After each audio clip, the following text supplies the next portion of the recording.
یہ ہوا ہے کہ اگر میں بریلویوں کی ڈگری لیتا تو دیوبندیوں نے کہنا تھا یہ تو گمراہوں کے پاس پڑھ کے ہے، اور اگر میں دیوبندیوں کی ڈگری لیتا تو بریلویوں نے کہنا تھا یہ گمراہوں کے پاس پڑھ کے ہے. جی پھنس جانا تھا.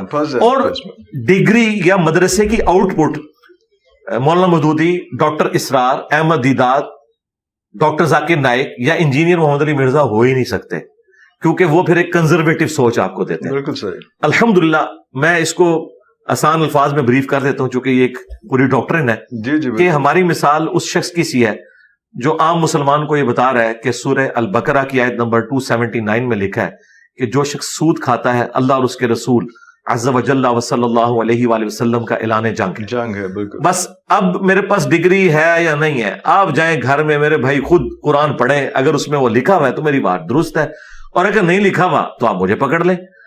اس کے بعد اگر کوئی یہ کہے کہ نہیں جب تک آپ ڈگری نہیں لائیں گے میں جو اپنے گھر میں رکھا ہے قرآن ہے یہ بھی نہیں مانوں گا، تو یہ بڑی زیادتی والی بات ہے. ڈگری کے بارے میں قرآن میں اللہ تعالیٰ نے فرمایا کنتم خیر امۃ اخرجت للناس تأمرون بالمعروف وتنہون عن المنکر وتؤمنون باللہ. تم بہترین امت ہو جو لوگوں کے نفع کے لیے نکالے گئے، لوگوں کو نیکی کا حکم دیتے ہو اور برائی سے روکتے ہو. اور بخاری میں تو یہاں تک آیا بلغوا عنی ولو آیہ، پہنچا دو میری طرف سے، خواہ تمہیں ایک آیت ہی آتی ہو نا پہنچا دو.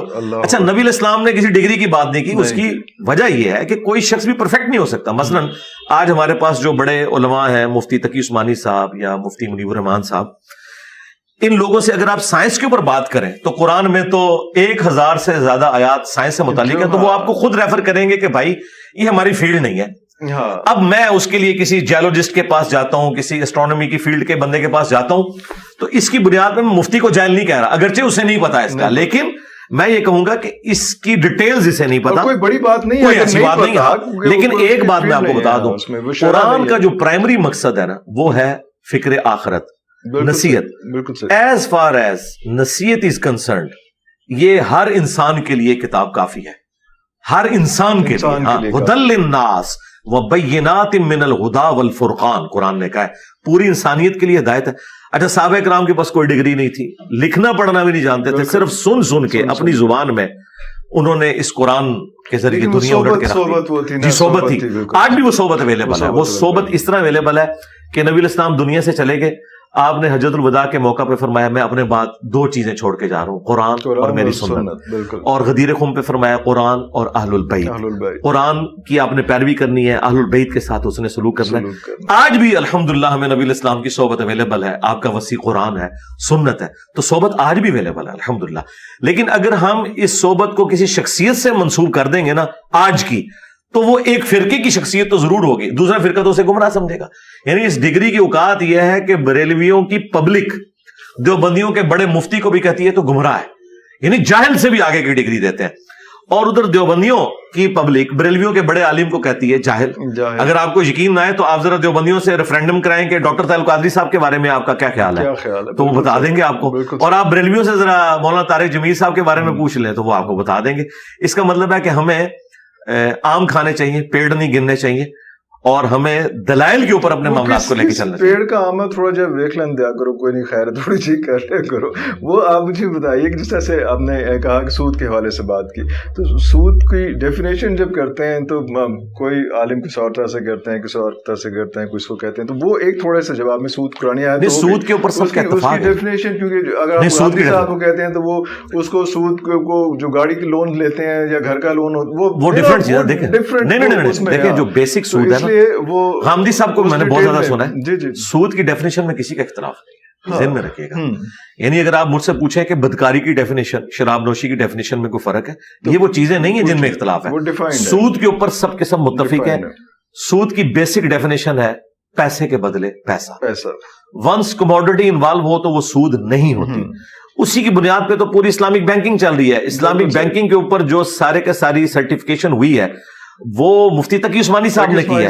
اگر اور دوسری طرف مفتی تقی عثمانی صاحب اور جو حامدی صاحب ہیں، ان کی آپس میں یعنی علمی اختلاف ہے اپنے عقائد کا، لیکن اس ڈیفینیشن کے اوپر تو متفق ہے.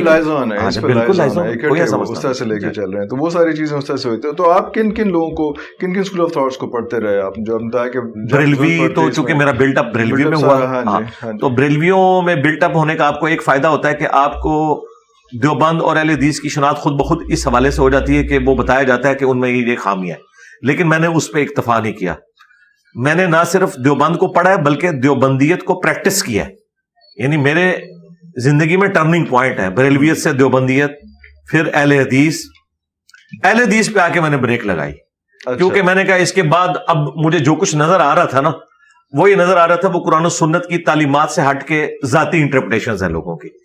لیکن اہل حدیث میں مجھے کچھ ایسی خامیاں نظر آئیں جس کی وجہ سے میں نے تھنک آؤٹ آف باکس کیا، اور اہل تشیع کو ایز اے مکتب فکر میں نے اسٹڈی کیا، پلس میں نے ان کے علماء کے پاس بیٹھنا شروع کیا تاکہ مجھے پتا چلے کہ یہ اصل جو بڑی دراڑ ہے وہ تو سنی شیعہ ہے، باقی تو آف شوٹس ہیں سارے. تو وہ الحمدللہ مجھے کلیئر ہوا کہ دونوں اینڈ پہ کوئی نہ کوئی ایسی چیزیں ہوئی ہیں جس کی وجہ سے یہ دراڑ بڑی ہے. تو اللہ کا شکر ہے ہم نے وہ اپنی ویڈیوز کے ذریعے فل کر دی ہے. اچھا، ابھی کوئی ابہام کوئی ایسی چیز میں نے تو دیکھیں عام آدمی کو بتا دیا ہے کہ سنی کہاں تک درست ہے اور شیعہ کہاں سے غلطی سٹارٹ کرتے ہیں، یہاں تک شیعہ درست ہے. وہ اگر کوئی ٹاپک ہے تو آپ ڈسکس کر سکتے ہیں. اچھا، یہ وہ ساری چیزیں جو آپ نے اپنے جو ریسرچ پیپرز ہیں سارے اس میں جی اس میں بھی لکھی، اپنی ویڈیوز میں بھی ریکارڈ کروائی، اور باقاعدہ دیکھیں اللہ کا شکر ہے ہمارا پلیٹ فارم واحد پلیٹ فارم ہے جس کا یہ دعویٰ ہے کہ ہم جو کچھ آپ کو بتاتے ہیں وہ ریٹن میں ہے. آپ ہمارے کسی مخالف سے جا کے کوئی بات پوچھیں اور وہ دکھائیں لکھی کہاں ہوئی ہے. اگر وہ کہتا ہے کہ قرآن و سنت سے باہر ہے، ہمارے بزرگ بتا کے گئے ہیں، تو اس کے لیے تو ہم نے یہ شعر لکھا ہے کہ نبی کے جیسا ہے ہی کوئی نہیں، بابے دے شاہی کوئی نہیں، اور مرنے سے پہلے اے مسلمان کر لے اس پہ غور، کتابوں کا خدا اور ہے بابوں کا خدا اور. یعنی خدا دو نہیں ہے، مراد یہ ہے کہ ایک کتاب ڈیفینیشن کرتی ہے دین کی، خدا کی، پیغمبر کی، اور ایک آپ کے فرقے کا بزرگ بتاتا ہے. اگر وہ کوئنسائڈ کر جائیں تو ہم مان لیں. اور یہ جو بابے ہیں جی اتنا بڑا فتنہ ہے کہ حضرت عیسیٰ ابن مریم جو خود یہودی النسل تھے، انہیں بنی اسرائیل نے، یہودیوں نے پیغمبر ماننے سے انکار کر دیا اپنے علماء کی وجہ سے. حالانکہ نبی الاسلام کے کیس میں تو چلے ایک بہانہ تھا کہ بنو اسماعیل سے آ گئے، حضرت عیسیٰ ابن مریم تو آئے بنی اسرائیل سے تھے، لیکن انہوں نے ماننے سے انکار کر دیا. اور وہ انکار کرنے والے کوئی ایتھیسٹ نہیں تھے، کوئی ہندو نہیں تھے، کوئی بدھسٹ نہیں تھے، وہ ان کے ہم مذہب تھے، موسیٰ علیہ السلام کے ماننے والے علماء تھے. یعنی علماء کا فتنہ اتنا بڑا فتنہ ہے کہ اگر یہ ڈیویٹ کر جائیں تو یہ وقت کے پیغمبر کی بات نہ خود سنتے ہیں نہ کسی کو سننے دیتے ہیں. ہاں، ہمارے نبی علیہ السلام کے ساتھ بھی تو علماء یہود نے یہی کیا نا. انہوں نے سارا یہ ہنگامہ جو مدینہ شریف میں کھڑا ہوا ہے، یہ کسی کرکٹر نے یا اسکواش کے پلیئر نے تو نہیں کیا، علماء یہود نے کیا جو خدا کی کتاب کے وارث سمجھتے تھے. اور کچھ عرصہ پہلے تک تو سورہ البقرہ میں آیا کہ جب تک نبی آئے نہیں تھے یہ ان کے وسیلے سے اللہ سے دعائیں کرتے تھے کہ وہ آخری نبی آئیں. وسیلے سے مراد یہ کہ وہ آئیں اور ان کے ذریعے ہم اپنے دشمنوں پر غلبہ پائیں. اور جب نبی علیہ السلام تشریف لائے تو وہ ان کے مخالف ہو گئے، جادوگر کہنا شروع کر دیا. ہاں بالکل ایسے. اچھا، جادوگر کے حوالے سے ایک اور چیز ہے جو آپ دیکھتے ہیں کہ اللہ تعالیٰ نے جب حضرت موسیٰ کو فرعون کے پاس بھیجا اور کہا کہ اس کو راہ راست پہ آنے کے لیے اس کو کہیں، ساتھ ان کو کہا کہ آواز دھیمی رکھنا، ذرا احتیاط نرمی سے گفتگو کرنا. تو وہ سلسلہ وہ آپ کے پاس تھوڑا سا جو ہے نا وہ مجھے لگتا ہے کہ تھوڑا نہیں کوئی نہیں ہے. دیکھیں ہم نے آپ سے کوئی سختی سے گفتگو میں کی ہے، میرے نام نہیں کہا، نہیں میں کسی سے بھی نہیں کرتا. دیکھیں اب یہ دو چیزوں کو آپ نے مکس نہیں کرنا. دیکھیں دو چیزیں، ایک ہے کہ گفتگو کرنا، ایک ہے پوسٹ کا تقاضا، لیکچر کا تقاضا. آپ مجھے بتائیں شاید افریدی صاحب جو کچھ آپ کو کرکٹ کے میدان میں نظر آتے ہیں، کیا اپنی بیوی سے چائے اسی سٹائل میں مانگتے ہیں آواز ایک کر کے؟ نہیں. تو دونوں جگہ کی ریکوائرمنٹ ڈفرنٹ ہے. جو ممبر کی ریکوائرمنٹ ہے، ہاں جی، میں ممبر کی جو ریکوائرمنٹ ہے وہ یہ ہے، صحیح مسلم میں حدیث ہے، نبی علیہ السلام جب بھی ممبر پہ چڑھتے آپ کی آواز بلند ہو جاتی، غصے میں اضافہ ہو جاتا، آنکھیں سرخ ہو جاتی. یہ 2005 نمبر حدیث ہے. یوں لگتا جیسے کوئی جرنیل اپنی فوج کو تیار کر رہا ہے. Fair enough. تو یہ جو آپ میری ویڈیوز دیکھ رہے ہیں نا، یہ میرے ممبر کی ریکوائرمنٹ ہے. اچھا، اب آگے مجھ سے گفتگو یا پرسنل میٹنگ میں تو یہ معاملہ بالکل ڈفرنٹ ہے. جو موسیٰ علیہ السلام کو کہا گیا نا، انہیں یہ نہیں کہا گیا کہ آپ نے تقریر دھیمی آواز میں کرنی ہے، وہ کہا کہ جب آپ نے ملنا ہے تو اس طریقے سے. اچھا، اور یہ تو ایک چیز ہے. دوسرا اس کا اسپیکٹ جو علماء سے اوور لک ہے وہ یہ ہے کہ پہلے ہم نے یہ ڈیسائیڈ کرنا ہے کہ ہمارا دین دین موسوی ہے یا دین ابراہیمی ہے. تو مسلمان آپ کو بتائیں گے ہم دین ابراہیمی کے اوپر ہیں. تو ہمارے لیے تو ابراہیم علیہ السلام کی سنت جو ہے نا وہ بہترین نمونہ ہے نا. قرآن میں واحد شخصیت ہے ابراہیم خلیل اللہ، جن کے بارے میں سورہ ممتحنہ میں آیا کہ اے نبی ان کی زندگی میں آپ کے لیے بہترین نمونہ ہے. ہمیں کہا گیا سورۃ الاحزاب میں لقد کان لکم فی رسول اللہ اسوۃ حسنہ, اور ہمارے محبوب صلی اللہ علیہ وآلہ وسلم کو کہا گیا کہ آپ کے لیے ابراہیم کی زندگی میں بہترین نمونہ ہے. اچھا, اب ہم قرآن سے پوچھتے ہیں کہ ابراہیم علیہ السلام کے دعوت کا سٹائل کیا تھا جب انہوں نے بتوں کو توڑا سورۃ الانبیاء میں, اور بڑے بت کے کندھے پر کلہاڑا رکھا اور لوگوں نے بلا کے پوچھا کہ یہ کیا تم نے کیا ہے؟ انہوں نے کہا بڑے سے پوچھو. اچھا, انہوں نے کہا تمہیں تو پتا ہے کہ وہ تو بول نہیں سکتے. تو پھر ابراہیم علیہ السلام نے کہا انتم وآباؤکم فی ضلال مبین, تم بھی تمہارے سارے بابے گمراہ تھے. تو انجینئر صاحب ابراہیمی ہے, موسوی نہیں ہے. ٹھیک ہوگا جی, یہ میں نے آپ کو علمی جواب دے دیا. علماء کو بھی پتا چل جائے گا علم کس چیز کا نام ہے. ہم ابراہیمی ہیں جی. اگر کسی نے موسوی بننا ہے اس اعتبار سے تو ضرور بنے, ہم ابراہیمی ہیں. اچھا نہیں, لیکن وہ جو الفاظ ہوتے ہیں وہ جو مجھے ٹھوکنا ہوتے فقیر, تو آج ایک ایک بات ڈسکس کریں. دیکھیں آپ اس طرح کی چیزوں پہ اگر ڈسکشن کریں گے, آپ ایک ایک بات کو ڈسکس کریں. قرآن میں جی میں آپ کو بتاتا ہوں, بالکل قرآن یہ کہتا ہے کہ آپ نے ولگر بات پہ ایک میرا اگلا کوسچن بھی ہوگا. قرآن کہتا ہے آپ نے ولگر لینگویج یوز نہیں کرنی. ہماری ویڈیوز میں کہیں ولگر لینگویج نہیں ہوتی. اچھا, رہا آپ نے پنجابی کی کوئی مثال دینا یا کوئی محاورہ استعمال کرنا, یہ قرآن کی سنت ہے. قرآن پاک میں اللہ تبارک و تعالیٰ پر بھی اعتراض یہی ہوا تھا جو انجینئر صاحب پہ ہو رہا ہے. اتنی بڑی کتاب اور اس میں چھوٹی چھوٹی چیزوں کی مثالیں ہیں, مکڑی کی, مکھی کی. قرآن میں ہے نا کہ کافروں کے ایمان کی مثال مکڑی کے جالے کی سی ہے.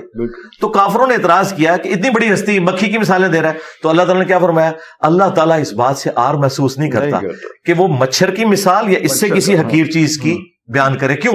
اس کا مقصد بات سمجھانا ہے. اچھا اسپیکر وہ ہوتا ہے جس کے اندر یہ کمپیٹنسی ہو کہ وہ محاورے بھی بیان کر سکے, وہ اچھی مثالیں بھی دے سکے, وہ حکمت کی بات بھی کر سکے. یہ ساری چیزوں کو جمع کرے تاکہ اس کے آڈینس میں جتنے قسم کے لوگ ہیں وہ اس میں سے حصہ حاصل کریں. قرآن میں ہے نا ادعو الی سبیل ربک بالحکمہ والموعظۃ الحسنہ وجادلہم باللتی ہی احسن. حکمت سے بلانا ہے, اچھے بات سے بلانا ہے, اور مجادلہ بھی کرنا ہے. ڈبیٹ بھائی پھر غامدی کے سٹائل میں نہیں ہوتی ہے. ہاں, ڈبیٹ پھر اسی سٹائل میں ہوتی ہے, منجی ٹھوکنے کے سٹائل میں. اچھا, منجی ٹھوکنے کے سٹائل کی جو بات ہے یہ یعنی پنجابی میں محاورہ بولا جاتا ہے, یہ کوئی ولگر لینگویج نہیں ہے. اگر کسی کو یہ چیز پسند نہیں وہ دوسری چیز لے لے. مثلا آپ کو بتاؤں, قرآن میں بھی ہر بندے کے ٹیسٹ کی چیز نہیں ہے. کسی کے لیے کوئی ٹیسٹ کی چیز ہے, کسی کے لیے. آپ کچھ لوگ سنیں گے وہ کہتے ہیں جی قرآن سے ہم نے کسی نبی کا کوئی واقعہ سنا ہے. اچھا, اب ان کے لیے اگر آپ اس کو کوئی قرآن میں سخت آیات بتائیں, وہ کہے گا نہیں جی آپ کو رحمت کی آیات ڈسکس کریں. اس کا یہ مطلب نہیں کہ وہ آیات غلط ہے, وہ ان کی اپنی جگہ اہمیت موجود ہے. نبی علیہ السلام کی مبارک زندگی میں بھی اگر آپ دیکھیں تو بخاری مسلم میں حدیث ہے, ایک فاطمہ نامی عورت کی چوری کا مقدمہ لایا گیا اور لوگوں نے سفارش کی. نبی علیہ السلام کو اتنا غصہ آیا, آپ کا چہرہ انور سرخ ہو گیا. آپ نے مسجد میں ممبر لگایا اور کہا کہ تم سے اگلے لوگ اسی لیے برباد ہو گئے تھے کہ ان کے اشرافیہ کے لیے الگ قوانین ہوتے تھے. اچھا, اب نبی علیہ السلام کو اگر آپ اس غصے کی حالت میں دیکھیں, نبی علیہ السلام جب غصے میں آتے تھے نا تو صحابہ کہتے ہیں آپ کا چہرہ ہو جاتا تھا سرخ اور یہاں ایک نس تھی جو باہر نکل آتی تھی. اگر میں آپ کی ویڈیو وہی وائرل کر دوں آج کی ڈیٹ میں, تو کیا میں آپ کی پوری سیرت کا کریکٹر لوگوں کو بتا رہا ہوں گا؟ یا میں میدان احد سے نبی علیہ السلام کی ایک تلوار پکڑے ہوئے اور زرہ پہنے ہوئے ویڈیو آن کر دوں تو لوگ کہیں گے یہ تو کوئی جنگجو ہے. میں ان کو بتاؤں کہ بھئی یہ وائز بھی ہے, وہ کہے گا نہیں ہم نے تو دیکھے اسی شکل میں. تو انجینئر صاحب, میں قرآن کی تفسیر پہ بھی بات کرتا ہوں, میری تفسیر ریکارڈ ہے الحمدللہ. بڑے بڑے وائزین دعویٰ کرتے ہیں قرآن کی تفسیر بہت کم لوگوں نے ریکارڈ کروائی ہے.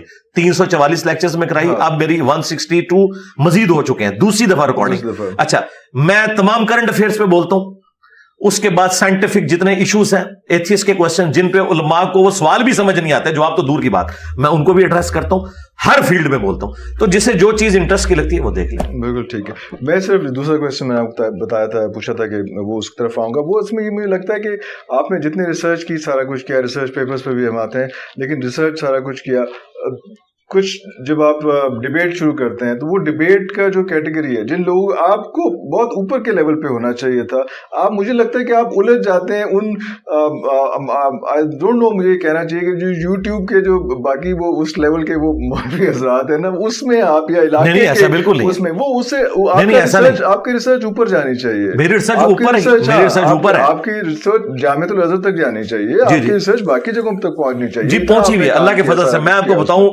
لیکن ان لوگوں میں رہ کے آپ جو ہے نا پھر جی میں آپ کا سوال آ گیا, میں اس کا جواب ریبٹل کرتا ہوں. اسے جامعہ ازہر میں, مدینہ یونیورسٹی میں, ام القریٰ یونیورسٹی میں میرے اسٹوڈنٹس ہیں جو وہاں سے ڈگریاں لے کے یہاں کے علم حاصل کر رہے ہیں ہماری ویڈیوز کی برکت سے. اب آپ آ گئے اوپر لیول. یہی بات تو اللہ کو بھی کی تھی نا کافروں نے کہ اللہ تو اتنا اوپر ہے, تو کیوں مکھی مچھر کی مثالیں بیان کرتا ہے. ٹھیک ہے, یہ کیوں بات کی؟ یہ اس لیے بات کی کہ انہیں لگتا تھا کہ اللہ کا یہ لیول نہیں کہ وہ مکھی کی بات کرے. اتنی میری بات سنیں نا, دیکھیں نا یہ بات ہے نا, میں آپ کو قرآن سمجھا رہا ہوں, میں تو کوئی ذاتی مثال تو نہیں دے رہا کہ کافر کہتے ہیں کہ اللہ کو کیا پڑی ہے کہ مکھی کی مثال دے, اتنی بڑی ہستی. تو اللہ تعالیٰ نے کہا کہ اللہ تعالیٰ کوئی شرم محسوس نہیں کرتا کہ وہ مچھر کی مثال بیان کرے یا اس سے کم تر چیز کی. کیوں؟ اللہ ایک گڈ ٹیچر ہے, وہ اپنا پی ایچ ڈی لیول یا اس سے اوپر کا لیول نہیں دیکھ رہا, وہ دیکھے گا کہ میری بات ایک ریڈی بان نے بھی سننی ہے. ٹھیک ہے, جب میں بولتا ہوں نا منجی ٹھوک دی, تو 80% مسلمانوں کو یہ لینگویج سمجھ آتی ہے. آپ مجھے 20% کا لیڈر بنانا چاہتے ہیں, ان کا تو میں پہلے ہوں, ان کے لیے تو میرا انجینئر ہونا اور میرا سائنٹیفک فیکٹس پہ بولنا ہی ان کے لیے کافی ہو جاتا ہے. لیکن جس طرح اللہ تعالیٰ پبلک کے لیول پہ اتر کے مکھی اور مچھر کی مثال بیان کرتا ہے نا, تاکہ ان کو کامن مثال, یہ میری ریکوائرمنٹ ہے. اب آگے علماء کا, چونکہ ہمارے کمپیٹیٹر میرے بھائی کوئی کرکٹ کا پلیئر, اسکواش کا پلیئر تو نہیں ہوگا, میرا کمپیٹیٹر وہی ہوگا جو اسکالرز ہیں اور ان مسندوں میں بیٹھے ہوئے ہیں. اور جب وہ مجھے قادیانی کہہ کے ونریبل کریں گے تو آپ کیا سمجھتے ہیں میں خاموش بیٹھوں گا؟ نہیں, اس لیے کہ بھائی انہوں نے کروڑوں لوگ آپ کے اوپر چڑھا دیے ہیں. پاکستان میں آپ کسی کو قادیانی کہہ دیں, وہ بندہ گھر سے باہر نہیں نکل سکتا. یہ تو میری ہمت ہے نا کہ میں نے ان کو جواب بھی دیا. میں نے چشتی رسول اللہ, تھانوی رسول اللہ کی کتابوں سے نکالا اور ان کا مقدمہ میں نے انہی کے اوپر الٹ دیا. تو یہ مجھے اس لیے کرنا پڑتا ہے کہ یہ ابتدا کرتے ہیں. میں نے 10 سال تک کوئی ویڈیو ایسی ریکارڈ نہیں کرائی جس میں میں نے یہ لکھا اور ریپلائی ٹو فلاں. ایون آج تک کسی عالم کی تصویر بھی تھم نیل پہ نہیں لگائی تھی. یہ جب انہوں نے 2017-18 میں میرے پہ الزامات لگائے نا, تو پھر میں نے ریبٹل کرنا شروع کیا. اس وقت تک میں 10 سال میں اپنا سارا کام کر چکا تھا. اچھا, آج بھی دیکھیں, آج میری ویڈیو ریکارڈ ہوئی ہے حماس کا جو اٹیک ہوا ہے. اچھا, میں نے پوری کی پوری ہسٹری بیان کی ہے. کوئی عالم بیان کرے, کوئی زیادہ کوئی سائل ادیم کو تھوڑا بہت بیان کر لے گا, یا 1-2 بندے اور بیان کر لیں گے, باقیوں کو پتہ ہی نہیں ہے. تو میری یہ چیزیں کمپرومائز نہیں ہو رہی. کرنٹ افیئر جیسے ہی کوئی آتا ہے, ہر ویک میں 1 یا 2 کرنٹ افیئر کے اوپر بولتا ہوں جس کے بارے میں کسی مذہبی پرسنالٹی کی کمپیٹنسی نہیں کہ وہ بول سکے. تو یہ چیزیں میری کمپرومائز نہیں ہوتی. میں پوڈ کاسٹ بھی ریکارڈ کر رہا ہوں, دیکھیں میں ادھر بیٹھا ہوں, ہر سوال کا جواب دے رہا ہوں. آپ دیکھیں, آپ کو آج تک صرف یہ بتایا گیا تھا کہ موسیٰ علیہ السلام کی سنت ہے, آج میں نے آپ کو بتایا کہ ابراہیم کی بھی سنت ہے, کہ تمہارے سارے بزرگ گمراہ تھے. اب یہ چیز کیوں نہیں علماء بتاتے؟ علماء کو جو ہے نا ایک ہی بات, جی وہ حضرت موسیٰ علیہ السلام کو اللہ تعالیٰ نے کہا تھا, تو بھائی موسوی بھی ہیں تو ہم ابراہیمی ہیں. اگر آپ کو موسوی رنگ پسند ہے تو آپ موسوی بن جائیں, ہم آپ پہ بھی اعتراض نہیں کرتے, لیکن مجھے ابراہیمی بننے سے نہ روکو.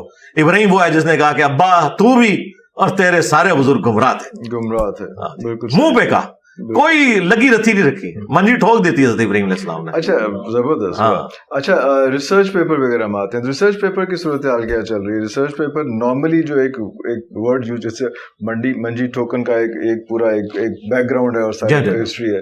ریسرچ پیپر جو ہے وہ بھی ایک سائنس ہے, ایک پوری ٹیکنیکل چیز ہے اس میں, جس میں مختلف لوگ آتے ہیں, وہ آ کے اس پہ ریسرچ کو ویٹ کرتے ہیں, اس کے بعد وہ کہیں نہ کہیں پبلش ہوتی ہے. اس چیز کو ریسرچ پیپر کہا جاتا ہے. اس طرح سے, کیونکہ آپ تو خود انجینئر ہیں, آپ سے بہتر ریسرچ پیپر آپ کو تو اس وقت سب سے زیادہ ریسرچ جو ہے نا جی میرے اوپر ہی ہو رہی ہے, کیونکہ پوری دنیا کے علماء کی توپیں میرے اوپر فٹ ہیں, تمام فرقوں کی. ابھی تک کوئی ایسا بندہ نہیں آیا تھا جس کے اوپر علماء کی توپیں فٹ ہوتی, جو ایسے چیلنج کرتا کھل کے. وجہ یہ کہ ڈاکٹر ذاکر نائک سے کسی دیوبندی کو کیا تکلیف ہوگی؟ وہ تو ہندوؤں سے لڑ رہا ہے, احمد دیدات کرسچن سے لڑ رہا ہے, ڈاکٹر اسرار تو ویسے ممی ڈیڈی باتیں کر رہے ہیں. ظاہر ہے انہوں نے تو کبھی نہیں کہا کہ دیوبندیوں میں یہ گمراہی ہے, بریلویوں میں یہ گمراہی ہے, وہ تو بےچارے رسک لے ہی نہیں سکتے تھے. اچھا, میں نے آگے ہر فرقے کو کہا کہ بھائی ادھر تمہارے بزرگوں نے کام ڈالا, ادھر تمہارے بزرگوں نے کام ڈالا, یہ تکفیری سوچ تھی, یہ تھی, یہ اس کا اینڈ ریزلٹ یہ ہوا ہے, اب ہم نے یوں آگے چلنا ہے. اچھا, اب یہ جب میں نے کیا تو سب کے رخ میری طرف ہوئے, تو پھر میں نے ویڈیوز میری الحمدللہ عام ہے. مولانا مودودی نے ایک بڑی اچھی بات کی تھی کہ میری باتیں چھپی ہوئی نہیں چھپی ہوئی ہیں, جس نے مجھے پکڑنا ہے وہ پکڑ سکتا ہے. اور میں مودودی سے بھی اگلا ورژن ہوں کہ میری باتیں صرف چھپی ہوئی نہیں ہیں, ویڈیوز میں ریکارڈ ہے. اور اتنی ویڈیوز ہیں کہ میری غلطی نکالنا بڑا آسان ہے. جو بندہ زیادہ بولتا ہے غلطی کے چانسز زیادہ ہے. لے کے آئیں کوئی ایسی چیز جو بیسک اسلامک عقائد سے ٹکراتی ہو, قرآن و سنت سے ہٹ کے میں نے کوئی بات کی ہے, میں اگلا سورج طلوع نہیں ہونے دوں گا, انشاءاللہ توبہ ریکارڈ کرواؤں گا. اب جو آپ نے ریسرچ پیپرز کی بات کی ہے, وہ ریسرچ پیپرز میں نے چند کریٹیکل ٹاپکس کے اوپر ریٹن میں ان لوگوں کے لیے جن بیچاروں کی اپروچ نہیں تھی یوٹیوب تک, سوشل میڈیا تک, خصوصاً جو فیمیلز ہیں یا بوڑھے لوگ ہیں. اب تو خیر سب نے موبائل اٹھا لیے, میں نے تو ریسرچ پیپر لکھے تھے آج سے 10 سال پہلے, تاکہ وہ لوگ بھی کم از کم ریٹن میں ان کے سامنے چیزیں آ جائیں, اور آج کے لوگوں کے سامنے وہ نوٹس آ جائیں کہ وہ ایک ایک چیز کو خود کراس ریفرنس چیک کر لیں. لیکن ویژول فارم میں بھی ہے وہ سارا, ویژول فارم میں بھی ہے. اچھا, اب یہ کہا کہ اس میں باقی علماء سے ویٹ کروانا, جی علماء سے ویٹ ہو چکے ہیں, ان کے پاس جا چکے ہیں, میں نے ان کو بھیجے ہیں کہ اس میں کوئی چیز ہائی لائٹ کرنی ہے تو آپ ہائی لائٹ کریں. اور پھر میں نے اس میں اس طرح کی ریسرچ نہیں کی ہے جس طرح سائنٹیفک ایک ریسرچ ہوتی ہے کہ آپ کوئی نئی تھیوری پیش کرتے ہیں. میں نے انہی کتابوں سے, عربی کتابوں سے ایک ایک ریفرنس دے کے ایک مینیجبل فارم میں چیز پیش کی ہے. اب اس کو کسی نے چیلنج کرنا ہے تو وہ کرے, لیکن کوئی نہیں کرے گا. اس کی وجہ ہے کہ وہ تو قرآن و سنت میں لکھا ہے. میرے ریسرچ پیپر صرف 2 صفحوں کے ہیں. ایک 32 صفحوں کا ہے جو کربلا کے پس منظر پہ, جو کہ ٹاپک ذرا مشکل تھا, اور ایک توحید کے اوپر ہے وہ 8 صفحوں کے اوپر ہے, اور وہ بھی 4 ورقے بنتے ہیں 8 صفحے. لمبے میں نہیں لکھتا, آیات لکھتا ہوں, حدیث لکھتا ہوں, 2-3 لائنوں میں اس کا رزلٹ جو اس میں سے نکلتا ہے وہ پھر آگے بڑھتا ہوں. ویڈیوز میں چونکہ لوگ کاؤنٹر کوسچن زیادہ کرتے ہیں, اس میں زیادہ تفصیل اس میں زیادہ چیزیں آ جاتی ہیں اس میں. اب اگر ہم تھوڑا سا یہ کرنٹ افیئرز پہ آ جائیں, کیونکہ کرنٹ افیئرز میں بیسکلی یہ بھی تو ایک دین کا حصہ ہی میں کہوں گا اس میں, کیونکہ انٹرنیشنل افیئرز اور سارا کچھ دین یہ بھی تو سب کچھ سکھا رہا ہے, صرف نماز پڑھنا تو نہیں سکھا رہا. حماس اور اسرائیل آج کے تناظر میں, آج اس وقت ابھی جنگ جاری ہے, سچویشن آڈ ہے, باقی لوگ بھی ایڈ ہونا شروع ہو رہے ہیں اس کے اندر, اس کے بارے میں کوئی آپ دیکھیں. حماس نے یہ جو ایکٹیویٹی پرفارم کی ہے, اگر آپ اسے ایبسولوٹلی دیکھیں نا سیاق و سباق سے ہٹا کے, تو یہ کوئی اچھی ایکٹیویٹی نہیں ہے ان کی. لیکن اس کے پیچھے چونکہ ایک پس منظر ہے, ہسٹری پوری, ہاں جی, کہ ظاہر ہے کہ جب آپ کسی کو اتنا دھکیل دیں گے کہ انہیں موت نظر آ رہی ہے, تو وہ کہتے ہیں پھر ہم نے ذلت کی بجائے عزت کی موت کیوں نہ مرے, اس لیے انہیں ریٹیلیٹ اس طریقے سے کرنا پڑا.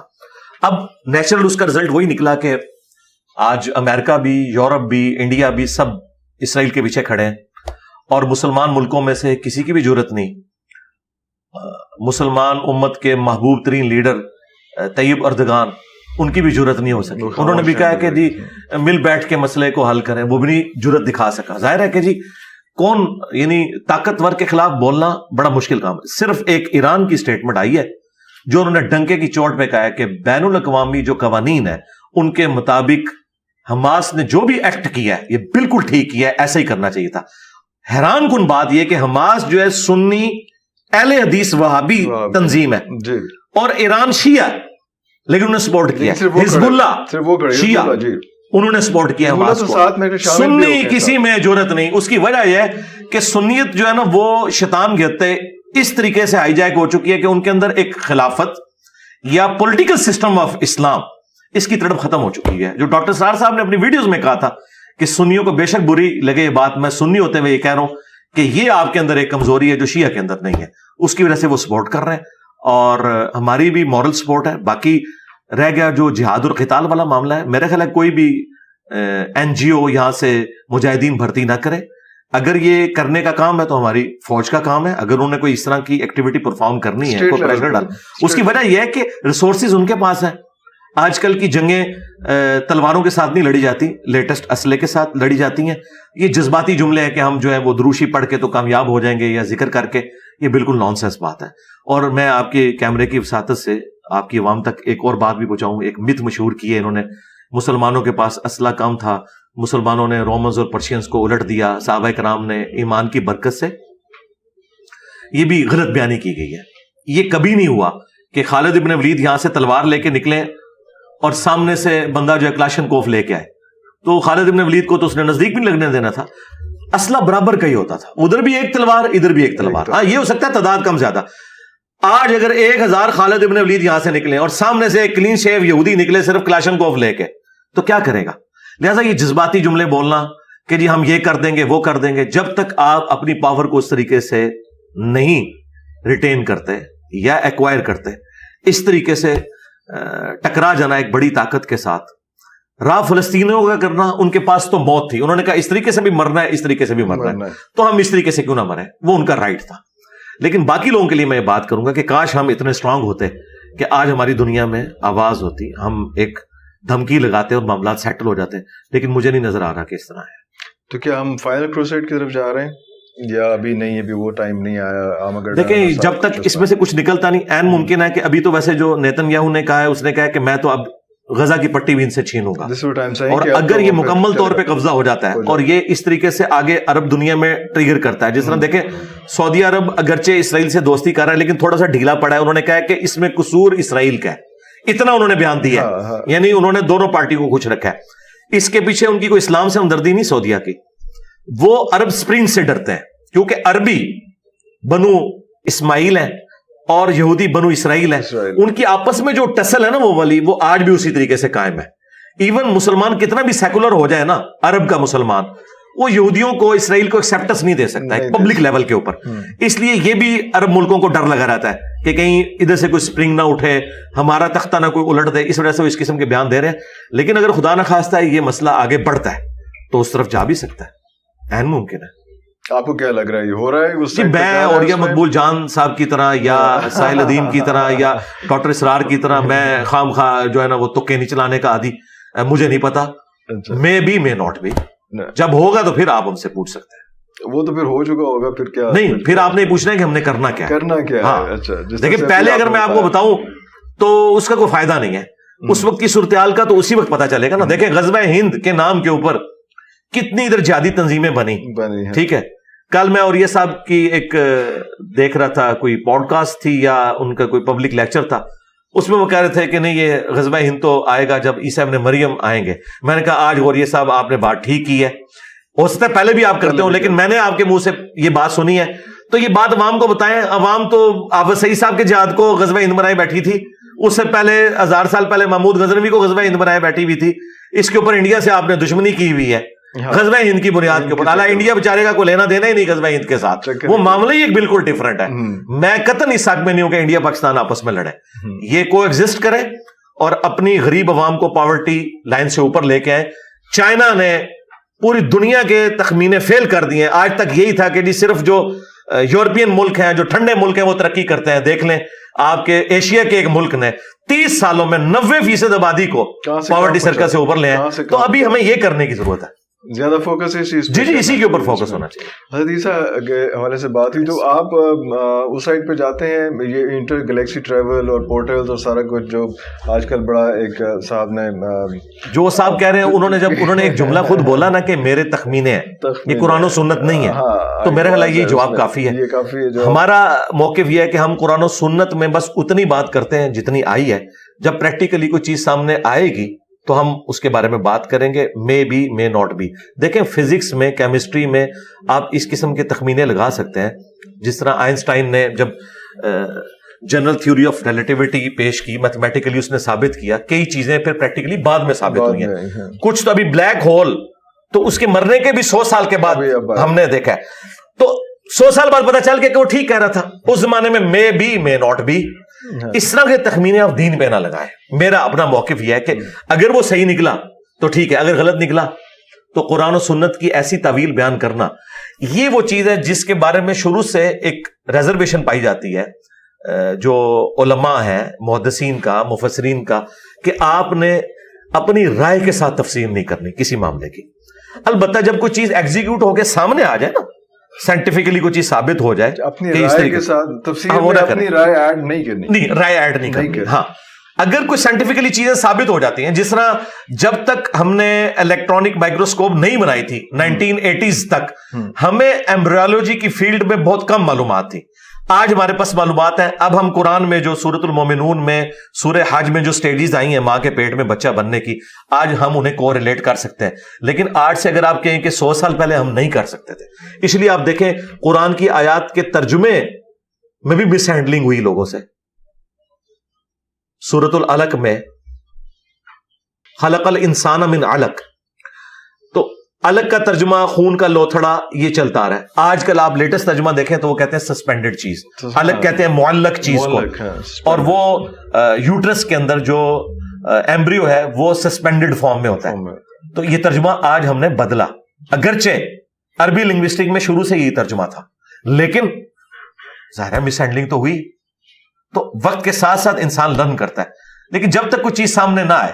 ایکسپینڈنگ یونیورس آج ہم ترجمہ کر رہے ہیں نا, کہ ہم نے اس کائنات کو پیدا کیا, ہم اسے وسعت دینے والے.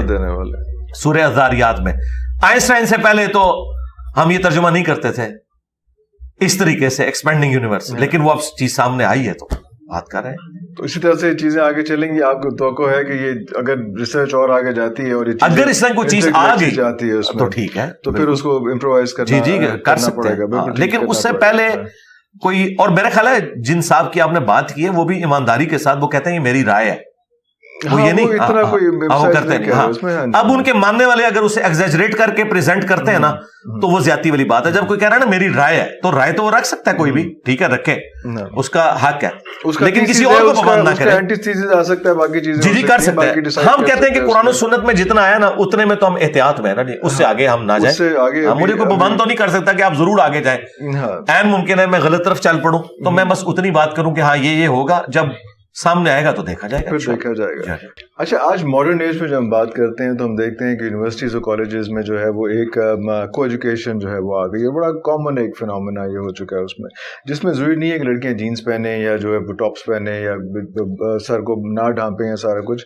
بہت سے ہم نے ملکوں میں دیکھا جہاں پہ انہوں نے اسکارفس لے کے پورے جینس بھی پہنی ہوئی ہے, لیکن پورے جو ہے انہوں نے فل پراپر کور بھی کیا ہوا اس میں. وہ بھی سچویشن آپ کے حساب سے وہ ٹھیک نہیں ہے, یا وہ کیا ہے, اس کے بارے میں آپ کا کیا پوائنٹ آف ویو ہوگا؟ آئیڈیل سچویشن انہوں نے اسکارف بھی لیا ہوا ہے اور پراپر وہ اپنے آپ کو کور بھی کرتے ہیں. دیکھیں آئیڈیل سچویشن تو یہ ہے کہ اسلام میں کو ایجوکیشن نہیں ہے, سیدھی سی بات ہے. لیکن اب چونکہ یہ جو ہائر ایجوکیشن ہے جن لوگوں سے ہم حاصل کر رہے ہیں انہوں نے تو اس طرح کی کوئی فیسلٹی رکھی نہیں. پاکستان میں چند ایک میڈیکل کالج ہیں جو ایبسولوٹلی فیمیل اسٹوڈنٹس کے لیے ہیں, لیکن اوور آل زیادہ تر میں تو کو ایجوکیشن ہے.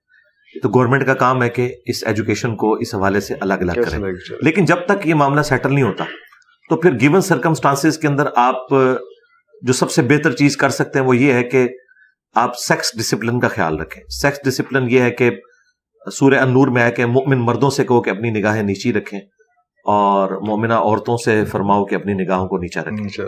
ایک تو نگاہوں کی حفاظت ہو, آنکھوں میں حیا ہو, پلس عورت کے لیے حجاب کا وہ اہتمام کرے. اگر نقاب کرنے سے اسے ایشو ہے تو میڈیکل ماسک یوز کرے. وہ تو باہر کے ملکوں میں بھی آپ کو کوئی نہیں روک سکتا اگر آپ میڈیکل ماسک یوز کرتے ہیں. ہاں جہاں آئیڈینٹی آپ کو بتانی پڑتی ہے ٹھیک ہے, کیمرے میں کوئی ریکارڈنگ ہے ایئرپورٹ کے اوپر, وہ علیحدہ معاملہ. اس کے بعد جو ایک اجنبی مرد و عورت کا علیحدہ سے کسی ایک جگہ پہ اکٹھا ہونا, اس کی اسلام میں ممانعت ہے. جامعہ ترمذی میں سنن نسائی الکبریٰ میں حدیث موجود ہے کہ جہاں دو اجنبی مرد و عورت ہوتے ہیں نا, تیسرا ان میں شیطان ہوتا ہے. یہ معاملہ نہیں ہونا چاہیے.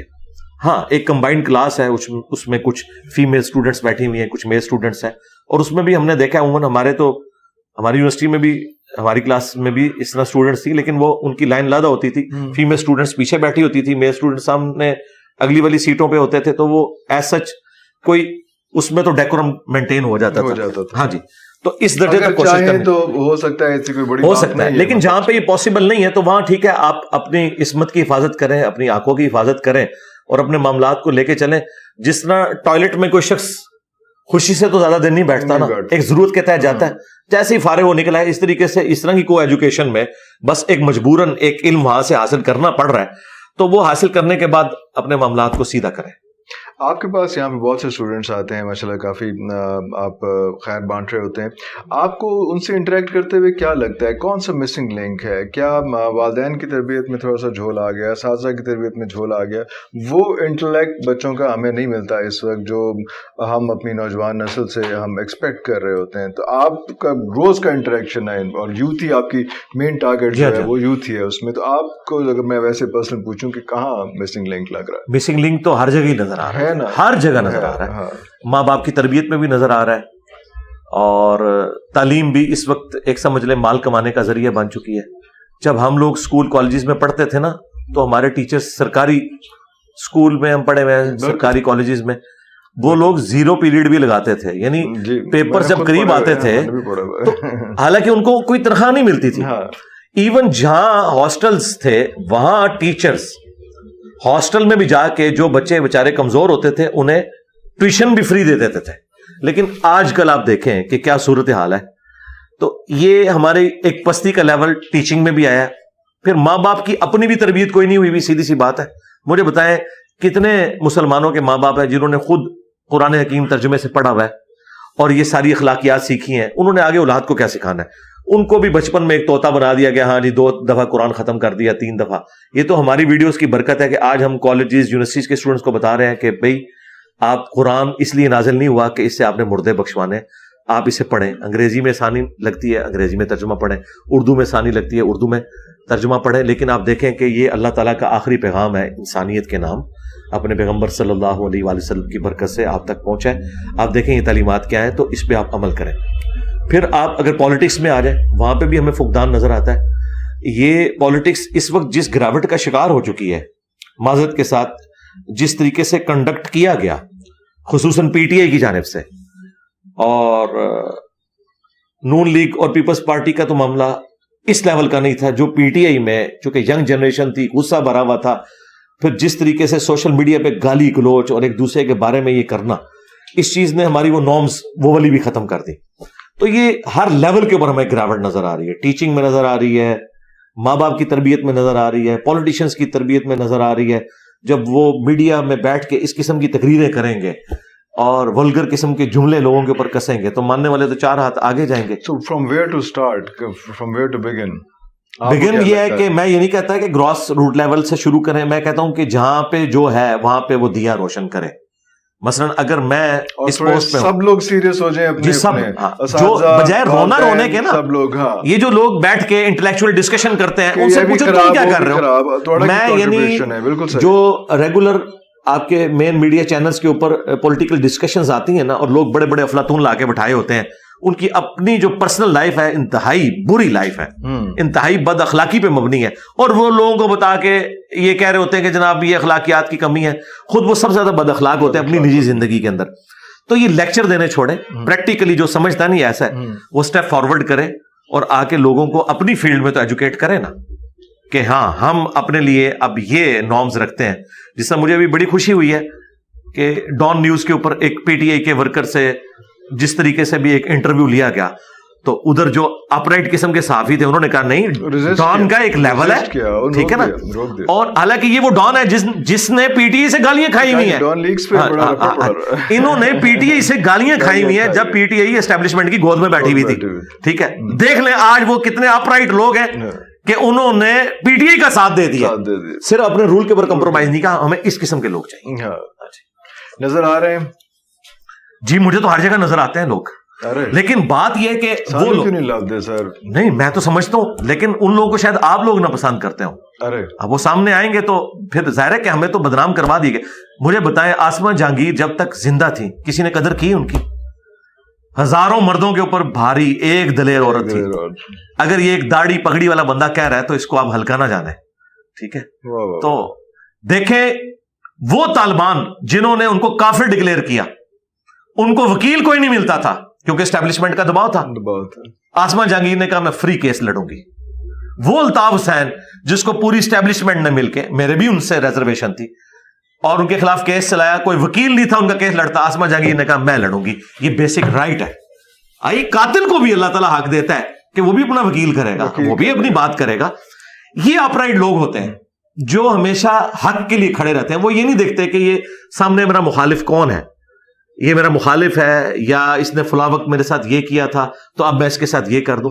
اس طرح کے لوگ ہر جگہ موجود ہوتے ہیں, لیکن اس طرح کے لوگ سیلف موٹیویشن پہ چل رہے ہوتے ہیں. لوگ ایسے لوگوں کو پسند نہیں کرتے کیونکہ ان کی بدنامی زیادہ ہو جاتی ہے. تو اس طرح کے لوگ ہر زمانے میں موجود ہیں, آج بھی موجود ہیں, آپ تلاش کریں. اگر میں 2-4 صحافیوں کے نام لے دیے تو باقی ناراض ہو جائیں گے, تو اس لیے میں یعنی آپ کو خود کہتا ہوں کہ آپ تلاش کریں, اس طرح کے لوگ موجود ہیں.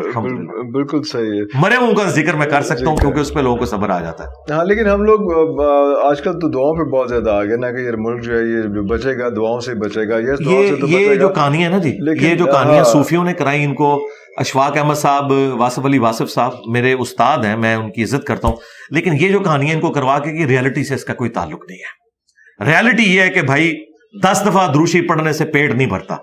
ریالٹی یہ ہے کہ 100 دفعہ سبحان اللہ پڑھنے سے پیاس نہیں ختم ہوتی، وہ آپ کو محنت کرنی پڑنی ہے. پاکستان کو یہ دعاؤں کے اوپر ہی لے کے چل رہے تھے، تو دیکھیں 2 ٹکڑے تو ہو گیا نا، بنگلہ دیش الگ ہو گیا نا. کسی بزرگ کی دعا لگی، کوئی کام نہیں آئی ہے. جب ہمارے کرتوت برے ہوں گے نا، دعا کوئی کچھ نہیں کرے گی. قرآن پاک میں اللہ تعالیٰ نے فرمایا کہ اللہ تعالیٰ کسی قوم کی حالت اس وقت تک نہیں بدلتا جب تک کہ وہ خود اپنی حالت نہ بدل لے اور اللہ تعالیٰ کی نعمتوں سے اپنے آپ کو بغاوت میں نہ لے جائے. اس کا وائس ورثہ بھی درست ہے کہ اللہ تعالیٰ کسی سے نعمت اس وقت تک نہیں چھینتا جب تک کہ وہ خود کوئی ایسی حرکت نہ کر لے کہ اللہ تعالیٰ اس سے وہ نعمت چھین لے. تو یہ اسی طریقے سے ہوتا ہے دنیا میں، اسی طریقے سے رول چلتے ہیں. اور میں اس پہ اکثر کہتا ہوں کہ ہمیں اس قسم کے وائزین جو ہے وہ کس طرف دھکیلتے ہیں کہ اوپر آ کے اگر برا حکمران بیٹھتا ہے وہ کہتے ہیں جی ہمارے کرتوت ہیں. جی بھائی قیامت دی نشانیاں نے، جی قیامت دی ساری نشانیاں پاکستان ہی پوری ہوئی ہیں. یورپ امریکہ تک کتنے چلا گیا؟ وہ تو اوپر چلا گیا. انہوں نے تو دنیا کو رہنے کے قابل بنا دیا ہے. ہم صرف مسلمان ملک ہیں، وہ اسلامی ملک بن گئے ہیں جہاں پہ دیکھیں احترام جان احترام مال، یہ 2 چیزیں ہیں.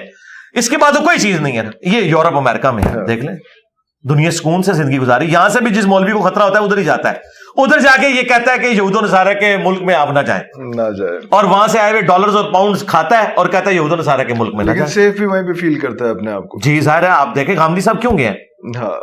مجبوراً گئے نا. گاندھی صاحب کو جو یہاں سے نکلنا پڑا کسی ہندو کے ڈر کی وجہ سے نکلے ہیں، وہ کسی کرسچن کے ڈر کی وجہ سے نکلے ہیں، یہ سو کالڈ دینی پیشواؤں کے ڈر کی وجہ سے نکلے ہیں نا. اس زمانے میں کتنے علماء تھے جنہوں نے خودکش حملوں کے خلاف فتوے دیے ہیں، ایک ایک کر کے سب کو اڑا دیا گیا، تو ان کو نکلنا پڑا. لیکن دعا کا ایک امپیکٹ، ایک وہ چیز وہ تو ہے، وہ اپنی جگہ. دعا دیکھیں، دعا تو مومن کا ہتھیار ہے، اس میں کوئی شک نہیں. دعا کی ترغیب اس لیے دلائی گئی ہے کہ آپ اپنے اسباب پورے رکھیں، اس کے بعد آپ مسبب الاسباب سے بے نیاز نہ کریں اپنے آپ کو. ہاں یہ دونوں چیزیں ہیں، جیسے علم اور عمل دونوں چیزیں ہیں، امر بالمعروف و نہی عن المنکر دونوں چیزیں ہیں. دین اور دنیا، فی دنیا حسنہ بھی ہے و فی الآخرۃ حسنہ بھی. اسی طریقے سے یہاں پر بھی اسباب بھی اختیار کرنے ہیں اور مسبب الاسباب پہ بھی نظر رکھنی ہے دعا کے ذریعے. دعا کبھی بھی رد نہیں جاتی. قرآن میں واضح ہے ادعونی استجب لکم، اے میرے بندو مجھ سے مانگو میں قبول کروں گا. جامع ترمذی میں حدیث ہے کہ جو شخص یہ چاہتا ہے نا کہ اللہ تعالیٰ مشکل حالات میں اس کی دعا قبول کرے، اسے چاہیے کہ جب وہ آسودہ حال ہو اس وقت بھی اللہ کو یاد رکھا کرے. ایک اور حدیث ہے جامع ترمذی میں، مسند احمد میں، کہ دعا کبھی رد نہیں جاتی. یا تو جو تم نے مانگا وہ مل جائے گا، یا اس کے نعم البدل کے طور پر کوئی اور چیز اللہ تعالیٰ تمہیں دے دے گا، یا کوئی مصیبت ٹال دے گا. اور اگر یہ بھی نہ ہوا تو آخرت میں ثواب مل جائے گا. یعنی دعا تو رد ہوتی نہیں ہے. لہٰذا اگر کسی کو کوئی منہ مانگی خواہش نہ بھی پوری ہوئی، وہ یہ نہ سمجھے کہ دعا ضائع گئی ہے، اللہ نے اس کی برکت سے اس کی کوئی مصیبت ٹال دی. اگر یہ بھی نہیں ہوا تو آخرت میں تو وہ سیف ہے. یہ ضروری نہیں ہے. قرآن میں آیا کہ کسی چیز میں تم شر سمجھ رہے ہوتے ہو اس میں تمہارے لیے خیر چھپا ہوتا ہے، اور کسی میں تم خیر سمجھ رہے ہوتے ہو اس میں تمہارے لیے شر چھپا ہوتا ہے. اللہ جانتا ہے، تم نہیں جانتے. ہر شخص کی زندگی میں ایسے واقعات ہیں جب وہ واقعہ ہوتا ہے انسان کہتا ہے میں تو برباد ہو گیا، لیکن 10 سال بعد اگر اس سے پوچھے وہ کہتے ہیں یار وہ نہ ہوا ہوتا تو آج میں اس عروج پہ نہ آیا ہوتا. ہاں، ہر مشکل کے بعد آسانی ہے. ان مع العسر یسرا، ان مع العسر یسرا. پریگنینسی کی ایک تکلیف کے بعد ایک بڑی آسانی ہے اولاد کی خوشی میں. یہ اللہ نے رکھا ہوا ہے کہ ہر مشکل کے بعد آسانی آتی ہے. انبیاء کی دعائیں کنٹینیوس، مختلف سب کی وہ سارا چلتا رہتا ہے ساتھ سلسلہ اس میں، تو وہ ساری چیزیں بھی ساتھ لے کے چلتے. قرآن کی دعائیں اور نبی الاسلام کے سنت اذکار صبح و شام کے، ہم نے تو باقاعدہ ان کے اذکار کارڈ چھاپ دیے ہیں جو بخاری مسلم میں. نبی الاسلام صبح و شام کے دعا، یعنی نبی الاسلام جب صبح کے وقت اٹھتے تھے تو کون سی دعائیں پڑھتے تھے؟